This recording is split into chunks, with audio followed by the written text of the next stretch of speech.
Welcome to my channel. आज के इस वीडियो में हम बात करेंगे एसजीपीटी टेस्ट, एसजीओटी टेस्ट और इसके अलावा एसजीपीटी एसजीओटी रेशियो के बारे में। ये टेस्ट एलएफटीज यानी कि लीवर फंक्शन टेस्ट में भी करवाया जा सकता है और इसके अलावा अलग अलग से भी करवाए जा सकते हैं। आज की इस वीडियो में हम इस कॉन्सेप्ट को अच्छे से समझ लेंगे और फिर आपको इस टॉपिक के बारे में कोई भी कन्फ्यूजन नहीं रहेगी। एसजीपीटी एसजीओटी के कॉन्सेप्ट को समझ के आज हम ये पता लगाएंगे कि इनके बढ़ जाने से या फिर कम हो जाने से कौन कौन सी बीमारियां हो सकती हैं और इन दोनों टेस्टों की नॉर्मल वैल्यूज़ क्या होती हैं।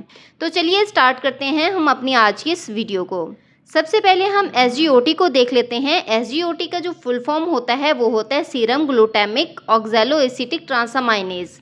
एसजीओटी को एएसटी भी बोला जाता है। एएसटी का जो फुल फॉर्म होता है वो होता है एस्पार्टेट अमाइनो ट्रांसफरेज। ये एक एंजाइम होता है जो कि हमारे जिगर में, दिल में और गुर्दों में और इसके अलावा हमारे पट्ठों में पाया जाता है। एसजीओटी की जो नॉर्मल वैल्यूज़ हैं वो 8 से लेकर 40 यूनिट पर लीटर तक नॉर्मल होती हैं।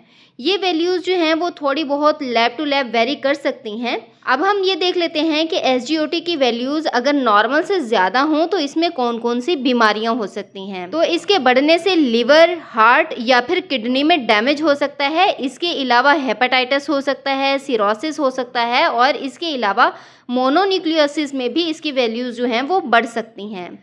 अब हम बात कर लेते हैं एसजीपीटी टेस्ट के बारे में। एसजीपीटी का जो फुल फॉर्म होता है वो होता है सीरम ग्लूटामिक पायरोविक ट्रांसअमाइनेज। एसजीपीटी का दूसरा नाम होता है एएलटी और एएलटी का फुल फॉर्म होता है एलानिन ट्रांसअमाइनेज। ये भी एक एंजाइम होता है जो कि लिवर यानी कि जिगर में पाया जाता है। ये टेस्ट जो होता है वो एसजीओटी से थोड़ा सा ज़्यादा स्पेसिफिक होता है।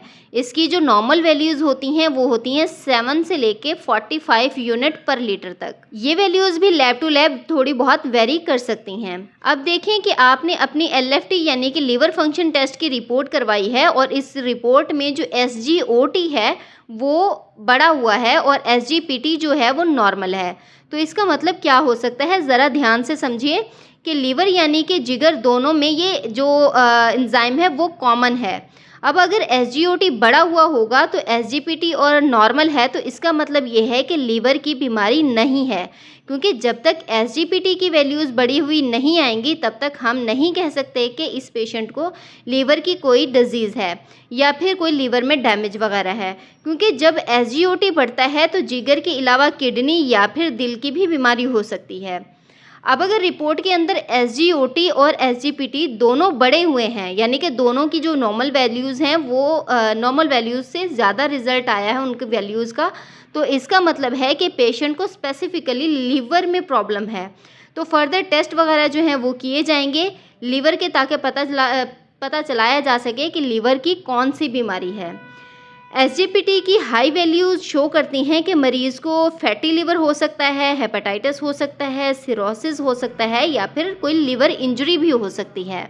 अब नेक्स्ट हम देख लेते हैं एसजीपीटी एसजीओटी रेशियो को। बेसिकली ये दोनों एंजाइम का कंपैरिजन होता है। ये रेशियो जो होती है वो बहुत ज़्यादा इम्पोर्टेंट होती है ये देखने के लिए कि हमारे जिगर की हेल्थ कैसी है या फिर लिवर की और बहुत सी बीमारियों का पता लगाने के लिए इस रेशियो का ध्यान में रखना या इस रेशियो की वैल्यूज़ का पता होना बहुत ज़्यादा ज़रूरी होता है। अब अगर हम इसकी नॉर्मल वैल्यूज़ की बात करें तो इसकी नॉर्मल वैल्यूज़ जो होती हैं वो 0.8 से 1.2 के दरमियान होती है और अगर ये रेशियो 1.2 से ज़्यादा है तो जिगर की इन्फ्लेमेशन हो सकती है या फिर लिवर डैमेज हो सकता है।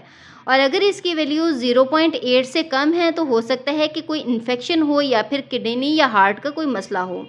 और अगर रेशियो की जो वैल्यूज़ है यानी कि एसजीपीटी एसजीओटी की रेशियो की जो वैल्यूज़ हैं वो 2 से ज़्यादा हैं तो इसका मतलब है अल्कोहलिक लिवर डिजीज़ है। तो आई होप कि आपको ये एसजीपीटी एसजीओटी और एसजीपीटी एसजीओटी रेशियो की जो आज की वीडियो है वो समझ में आ गई होगी।